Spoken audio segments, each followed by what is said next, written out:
Hey guys, Jackie from Jack Gets Lost Down a Buckle, and it is Top 5 Wednesday time. And Sam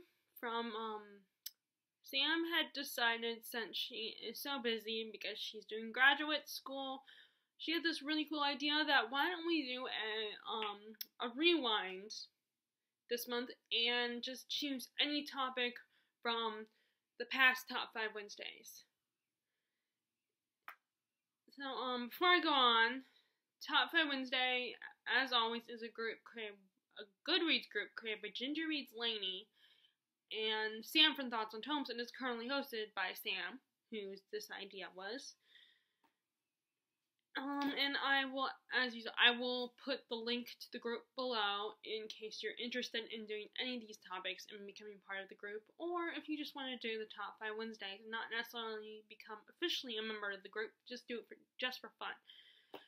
Okay, back to the topics. Okay, so this week I decided to do the topic Top 5 Required Reads. Now, I just realized last night when I was doing this, because as usual I take notes or I make a Word document. As I was trying to come up with these, I realized this is a really hard topic, and so was the other one I just chose as well, because I decided to go ahead and choose the topic for next week's Top 5 Wednesday as well. And I realized this is really hard, but I didn't want to give up because I am stubborn. So the topic I chose for this week is your top 5 required readings. Now, as much as I love reading, and I do think I'm a lit nerd, you know, I love literature, I love studying it. Of course, I almost would rather study in a more unconventional way rather than sitting in a classroom listening to someone lecture about the book, unless of course the teacher is just really passionate about the book. Like, I loved my sophomore English teacher, and the English teacher I had in college. I can't remember what semester that was, but that teacher was also my poetry teacher, because I did take a class of poetry.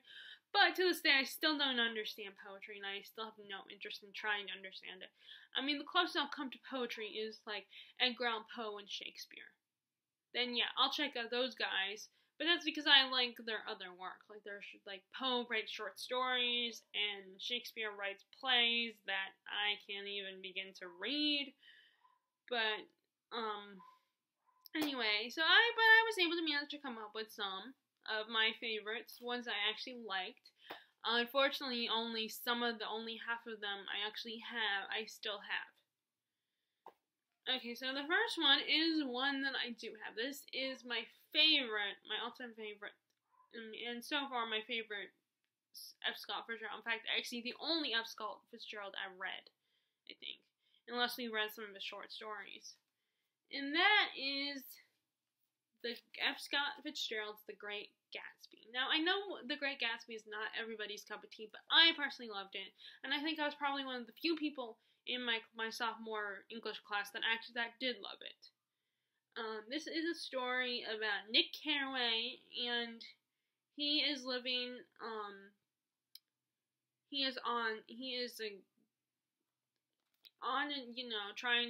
of down on his luck right now. He's doing okay, but he's struggling with his job and everything, and he hears about this mysterious man, the Great Gatsby, who lives across the lake. And this guy throws these fabulous parties, and everybody wants to meet him and go to his parties, and he's like a celebrity in where they live. And Nick gets invited, miraculously, he actually gets invited, because you gotta be invited to this guy's party. And then the guy Gatsby meets Gatsby by accident, and Gatsby pretends to be his friend, helps him with his job and his desire to become a writer. But then he finds out Gatsby has an ulterior motive, because Nick happens to also live next door to his cousin Daisy, who is married. And he finds out that Gatsby used to have a love affair with Daisy, but because he wasn't well off financially, he wasn't rich at the time when he was with Daisy, he ended up leaving.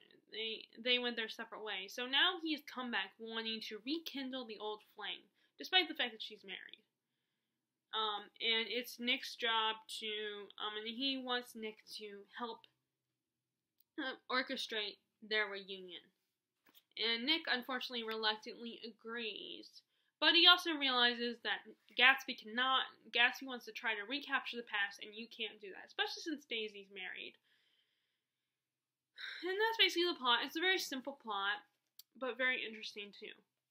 It really provides commentary on the society in the 1920s, rich people, and how selfish and vain they really are. And plus, it's I love the Roaring '20s. I think that this is one of my all-time favorite decades. And I just love reading about it. Like, I did love the book, the YA book, The Diviners. I just never got around to reading the rest of the series, so I would need to rebuy it anyway. But anyway, I love this book. I enjoyed it so much, and it doesn't take that long to read. It's very quick. But of course, if it's not your cup of tea, then yeah, no matter how quick it is, it won't be quick enough for you. For those of you who are not interested in, this is not your kind of book. But this was really good. I really like Scott Fitzgerald's writing style. I want to read more of his books. So far, I've only read. This is the only one I've read, and I've seen both movies, the remake, the Baz Luhrmann remake, and when we read this in my sophomore year. Junior year is when we read it. Sophomore year is when I had the awesome English teacher, and junior year was when we read the book, but I didn't have the same English teacher. I think, or it might be the reverse, I don't know, I can't remember. It's been so long. Because believe it or not, despite how I look, I am not in college anymore. I graduated college, or at least my community college, I graduated that in 2014, I think. So it's been like a few years now. It's been like 4 years, I want to say. But I just really love this book. It was fun. It was enjoyable. I enjoyed and it's funny. I always now when I read it again, I think about all the stuff. I do think about the stuff we talked about in class. The stuff I remember, how there's this big sign with eyes. And they talk in class. We talked about how that sign with the eyes was kind of symbolic for someone watching and observing everything. So now I think about that stuff all the time. But anyway, this was a really great book. I really enjoyed that. Okay, so number 2 is another. Oh, thankfully I also have this one as well. I made that one number 2, and that is the next required reading that I really liked. And I think I read this in middle school. And that is Fahrenheit 451 by Ray Bradbury, which is funny because the plot of the novel is kind of like I feel like Fahrenheit 451 is like the beginnings of a dystopian. Like the book The Circle, by the way. The Circle by David Eggers, to me, is like the beginnings of a dystopian as well. But anyway, back to this. And we are in this future where people focus more on like being pleasure and being entertained rather than being intellectually stimulated. And the firemen in this world don't put out the fires; they create them and burn if there's any books, that's what they do. They will burn the books, and the firemen will be called if someone finds a book in their house. And the logic is that books and stuff like that they will really drive you crazy and affect you emotionally and make things really complicated for you, and we want a more simplified world. And like I said, despite the fact that it's about burning books, I still really found this story incredibly fascinating. And of course, like a lot of dystopians, our main character, Montag, is starting to question things and realize this is not right. And he meets a teenage girl who ends up disappearing eventually, and because she was questioning society and asking too many questions. And this scientist, this professor who was around was old enough to have been there before they started burning the books, before firemen became book burners. And he starts talking to him, and he wants to use him to help him. Guy wants to use him to help spread the word and to understand and keep him from going back into old habits of burning books. But of course, the professor is absolutely terrified, knowing the consequences of that if they catch him. This is a really interesting book. It's another quick read. It won't take that long. It's divided into like parts, 2 big parts, or 3 big parts, so it's not, not that hard to read. But although I think 1984 is better, but I could not put 1984 on this list because that I read last year for the first time. It was not ever required reading for me. But I do like 1984 better than this one. But I still really enjoyed this one. I thought this was so fascinating, and it's also very terrifying.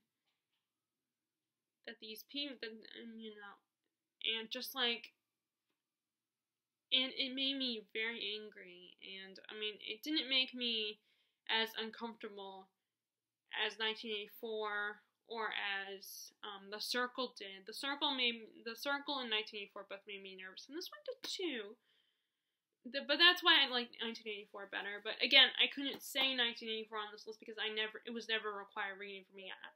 So.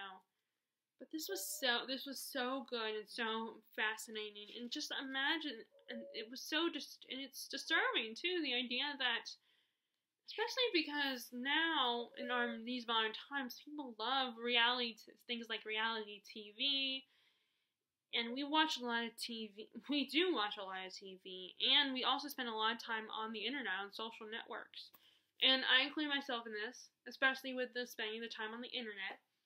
And this is so I'm always terrified that it will get to that point. That, books like this really, I enjoy them, but they also make me nervous.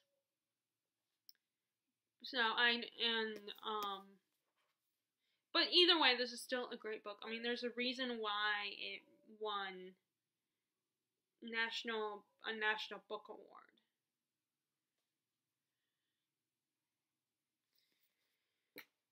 Okay, let's see what the next one is. Okay, the next one I don't actually have. Which, the next one, I was a little surprised when we got assigned it. But when I wasn't surprised I was surprised when I got it, because we had to order it, online for me to read it over the summer. And that book was Mouse, which is a graphic novel, by Spiegelman. I can't remember the guy's first name. It's Spiegelman something. Or something Spiegelman. Art Spiegelman, that's what it is. And I was surprised because it's a graphic novel. And at the time, I had a stupid mentality that graphic novels weren't as good as books. And please don't hate me for that, okay? Because I no longer feel this way. But I used to feel like I was surprised that we would study a graphic novel. But it turned out, and this novel was the reason why I've changed my opinion about graphic novels. So don't get mad at me. Do not get mad at me and feel like and do not lecture me about this, okay? Because I have changed my mind about that. And this book, Mouse, proved I was wrong. That you can study graphic novels, and they're still just as stimulating, and you can still have very heavy topics in a graphic novel, very dark, heavy, important topics. Because this particular graphic novel centered around a father and a son, and it has 2 stories. It has the story of the relationship between the father and the son, and how he doesn't understand his father that well, and he has a hard time relating to him and connecting with him emotionally. And, like a lot of kids, a lot of children of parents from a different time, he has a hard time not being patient with this. He cannot be patient with his father. And it kind of reminds me of my mom and my grandma's relationship. A little bit. Actually, in fact, it reminds me of both my parents' relationship with their mothers. But the father's story is that he grew up during the time of the Nazi takeover and was one of those people that got put into the concentration camps. He was Jewish. And we get his story as well as the story of the father and the son, and him telling his son about those experiences, but his son not being able to really, like, understand and really appreciate them. I mean, and what's really cool about this graphic novel is that they use animals. It kind of reminds me of Animal Farm, which I have not read, but I know what it's about, where they use animals as representations for humans, and in this case, representing not just humans, but the different races of people. Like, the mice are the Jews. I can't remember all the other ones. But it was so cool. They were, like, how Art Spiegelman told the story. And it's his story. Art is actually the son. So it's about his relationship with his father. And I guess in a way, this is his way of understanding and showing his appreciation to his father by creating this graphic novel for his father, about his relationship with his father and about his father's past. And it's such a great story, and it's heartbreaking because, I mean, what story about the Holocaust isn't heartbreaking? And it's just a very different way, a very unique, different way to tell a story, and I definitely recommend it if you can find it. It's Mouse, like I said, it's Mouse spelled M-A-U-S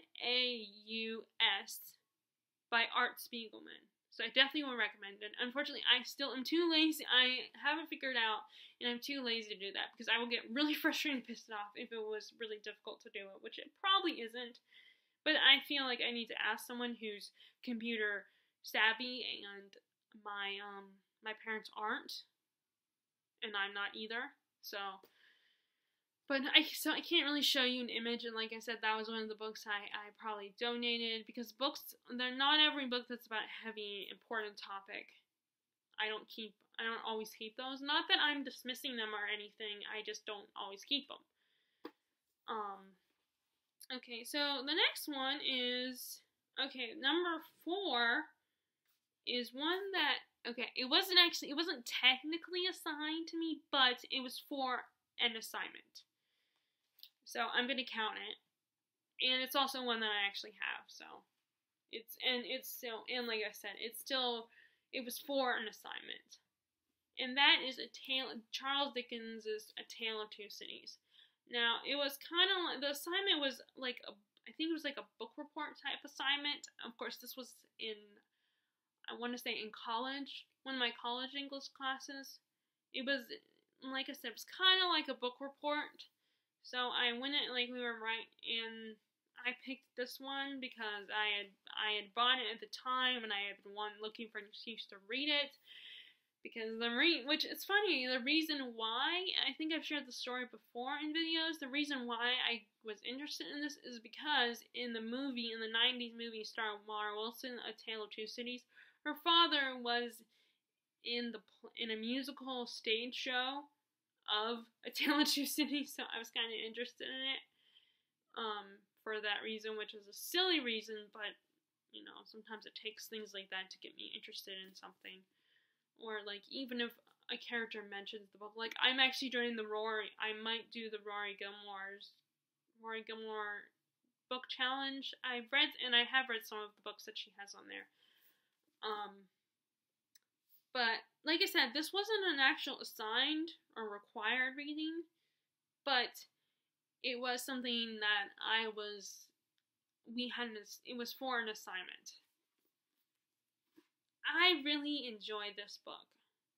I thought this was so good. I love books about the narratives about the Revolution, the French and American Revolution. I think those, I'm starting to kind of get more into American Revolution narratives, but this was so good and so interesting. I definitely want to reread it again so I can take it in more.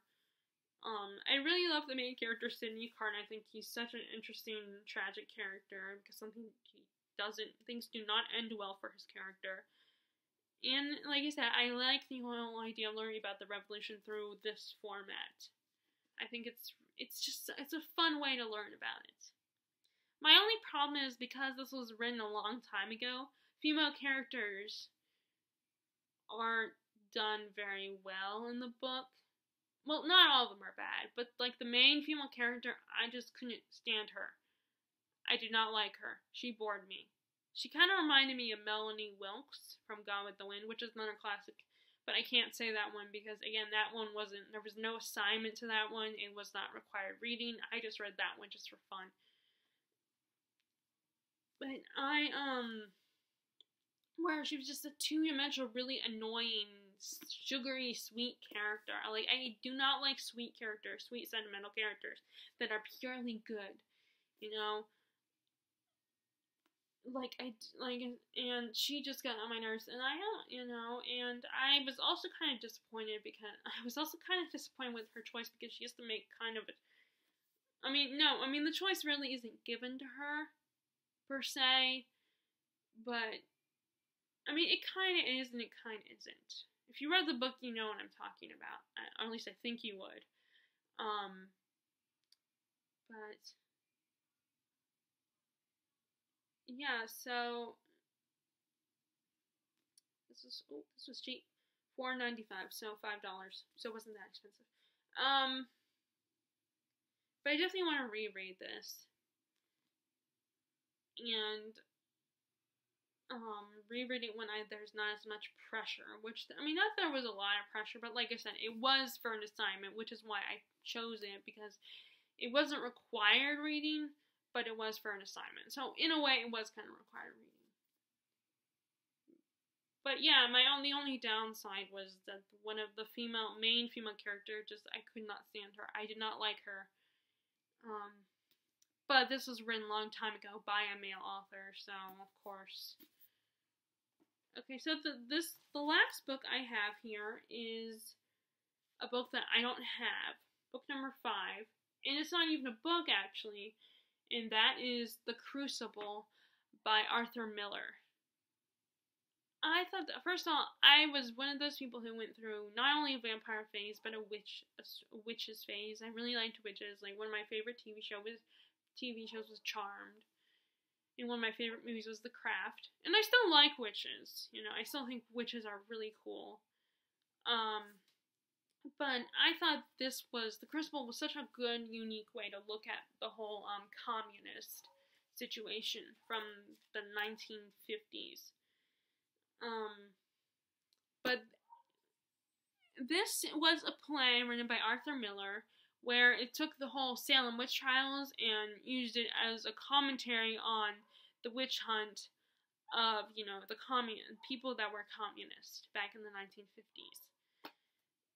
And it's basically these girls are caught doing something witchy and doing something naughty and one of the girls ends up spreading the rumor that they're witches. And it turns into this big crazy thing where people are being constantly accused of witchcraft, whether they are guilty or not of it. And there's this whole thing where one of the girls, the leader of the group of girls, had an affair with one of the people of town, but he's married, and she even accuses the guy's wife of witchcraft as well, just to get rid of her. And it's such an interesting take on the whole idea of communists and the mob mentality. And how that can be incredibly dangerous because even people that are innocent can be condemned just because one person believes that they are and spreads it around like wildfire. But it's so good, and it's a play, so it doesn't take as long as a novel does. That was another one we studied in my high school year.